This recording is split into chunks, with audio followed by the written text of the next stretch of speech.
बड़ी खबर इस वक्त मिल रही है कि पर रूस का बड़ा अटैक हुआ है। मिसाइल और ड्रोन से अटैक की खबर है। आवासीय इमारतों पर यह अटैक हुआ है। कीव के पश्चिम में ब्लैकआउट हो गया इसके बाद।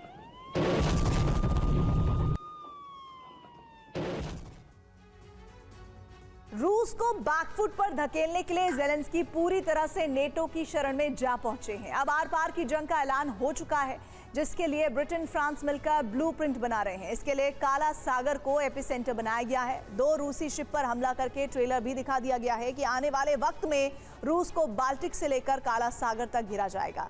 इस बीच रूस ने भी क्रीमिया का सुरक्षा चक्रव्यूह तैयार किया है, जिससे हर हमले को रोका जा सके।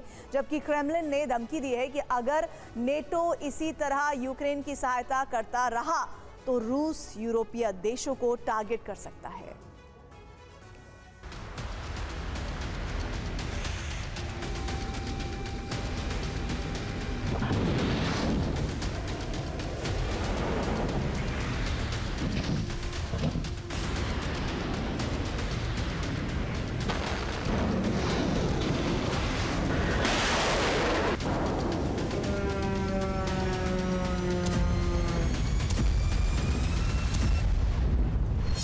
काला सागर फिर से धधक उठा है। इस बार बॉस्फोरस की खाड़ी एपिसेंटर बनी है। 2 रूसी जहाजों पर हमला किया गया है और हमले में दोनों रूसी ऑयल टैंकर खाक हो गए।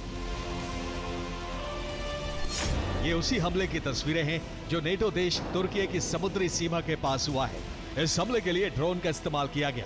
अब ड्रोन कहां से आए इसकी जानकारी नहीं मिल पाई है, लेकिन रूस इसके पीछे नेटो की साजिश बता रहा है।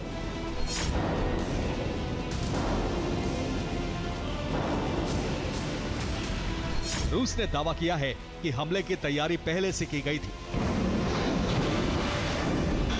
काफी वक्त से इलाके में नेटो के ड्रोन जासूसी कर रहे थे।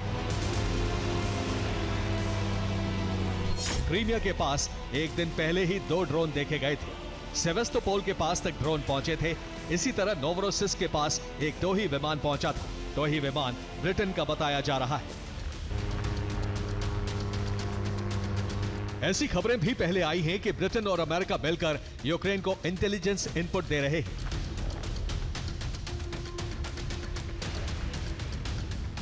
और इसी की वजह से रूस पर सटीक हमले किए जा रहे हैं।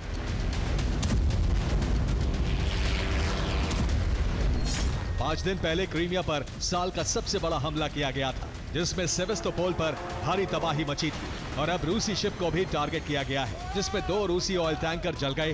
टैंकर से तेल निकलकर समंदर में फैल गया, जिससे रेस्क्यू में काफी मुश्किल हुई। हालांकि 24 क्रू मेंबर को सुरक्षित बचा लिया गया।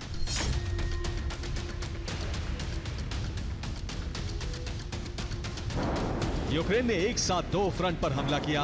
एक तरफ बॉस्फोरस की खाड़ी में रूसी शिप टारगेट किए गए, दूसरी तरफ क्रीमिया पर बमबारी की।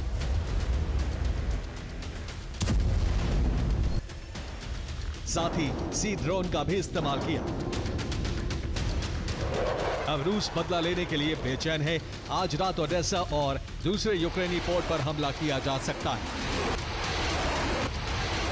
अगर नेटो देश बीच में आए तो यूरोप में युद्ध का सबसे खौफनाक चरण आरंभ हो सकता है, जिसमें सीधा टकराव रूस और नेटो के बीच होने का अंदेशा है। रूसी टैंकर पर गुरिल्ला घात किया गया, जिससे काला सागर एक बार फिर से दहल गया। अब काला सागर में यूक्रेन आक्रामक हो गया है। 2 रूसी ऑयल टैंकर पर हमला किया गया। सी ड्रोन स्ट्राइक से 2 शिप जल गए, जबकि समंदर में डूब गया एक ऑयल टैंकर। तुर्की के पास समुद्री इलाके में हमला किया गया। बॉस्फोरस की खाड़ी में भी सी ड्रोन से अटैक किया गया। मिस्र से रूसी पोर्ट नोवरोसिस्क जा रहे थे दोनों टैंकर। रूस को हमले का शक यूरोप के किसी देश पर ही है। दरअसल नेटो रूस का काला सागर रूट पर हमला करा सकता है, इस बात की संभावना हर बार व्यक्त की गई है। इस बार जहां हमला हुआ वो जगह नोवरोसिस्क पोर्ट से महज 700 किलोमीटर दूर बॉस्फोरस स्ट्रेट में पड़ती है। वहां सी ड्रोन से हमला किया गया, जबकि जिस जगह से दोनों ऑयल टैंकर आ रहे थे वो बोस्फोरस स्ट्रेट से 1200 किलोमीटर है। दोनों टैंकर मिस्र के अलेक्जेंड्रिया पोर्ट से नोवरोसिस्क पोर्ट जा रहे थे। दोनों ही शैडो फ्लीट का हिस्सा थे।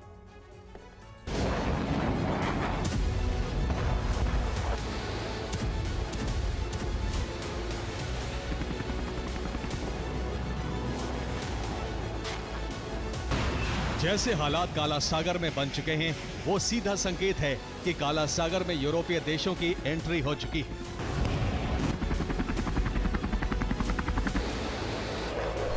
पहला संकेत है कि हमले में हाईटेक ड्रोन का इस्तेमाल। दूसरा संकेत है तुर्की की समुद्री सीमा तक हमला। तीसरा संकेत है रूसी शैडो फ्लीट पर अटैक। चौथा संकेत है हमले से पहले रेकी किया जाना। पांचवा संकेत है काला सागर में समुद्री रूट को टारगेट किया जाना। नेटो किसी भी कीमत पर काला सागर में अपना दबदबा कायम करना चाहता है। इसके लिए रूस की घेराबंदी को तोड़ना जरूरी है। इसी वजह से क्रीमिया और उसके आसपास के डिप्लॉयमेंट पर हमले किए जा रहे हैं। शैडो फ्लीट ऑयल टैंकर के अलावा भी हमले किए गए। दूसरा हमला साकी एयरबेस पर हुआ, जिसमें ड्रोन इंटरसेप्टर कमांड सेंटर को ध्वस्त कर दिया गया। साथ ही डिफेंस सिस्टम भी तबाह कर दिए गए। इसके अलावा एयरबेस रनवे को भी नुकसान पहुंचा है। ये साकी एयरबेस पर हमले की तस्वीरें हैं। इन्हें यूक्रेनी एयरफोर्स ने जारी किया है, जिससे रूस में कोहरा मच गया है, क्योंकि अब उन तमाम ठिकानों पर हमले हो रहे हैं जहां से रूस ऑपरेशन ओडेसा चला रहा है।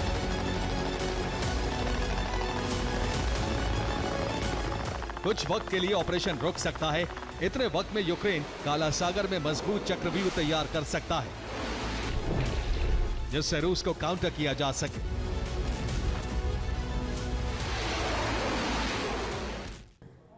दरअसल नेटो का प्लान है कि वो रूस के काला सागर कारोबारी रूट को ब्लॉक कर दे। रूस काला सागर रूट से अफ्रीका, यूरोप और एशिया तक माल भेजता है। काला सागर में उसके दो प्रमुख बंदरगाह है, नोवरोसिस्क और सेवस्तोपोल, जहां से कार्गो शिप काला सागर से होते हुए तुर्की के पास बोस्फोरस स्ट्रेट को पार करते हैं।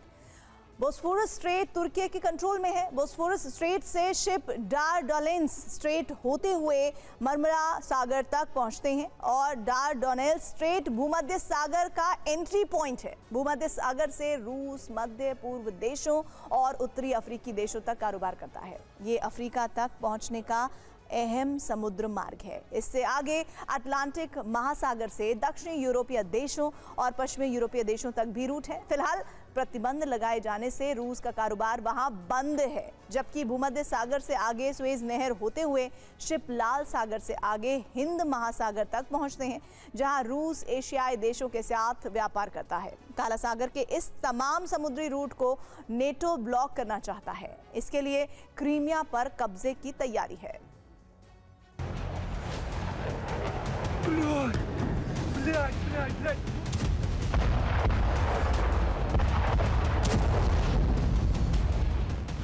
रूस को काउंटर करने के लिए क्रीमिया को टारगेट किया जा रहा है।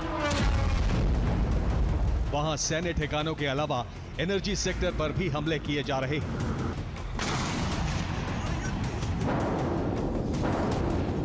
युद्ध में पिछड़ रहे यूक्रेन ने इस बार हमले का पैटर्न बदला है।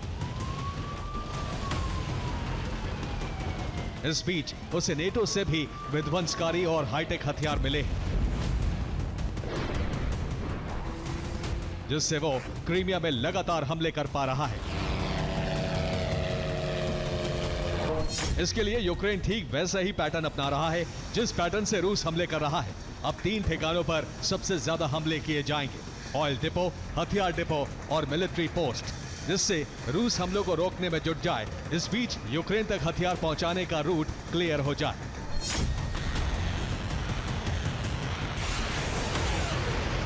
दरअसल एक बड़े प्लान पर नेटो काम कर रहा है, जिससे यूक्रेन को सर्दियों में लंबे वक्त तक युद्ध में टिके रहने का वक्त मिल जाए।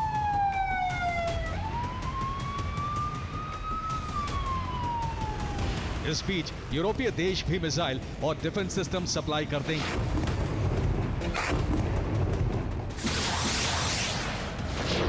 ऐसे में एक ऐसी जगह यूक्रेन को चाहिए थी जिसे रूस बिल्कुल भी अनदेखा नहीं कर सकता।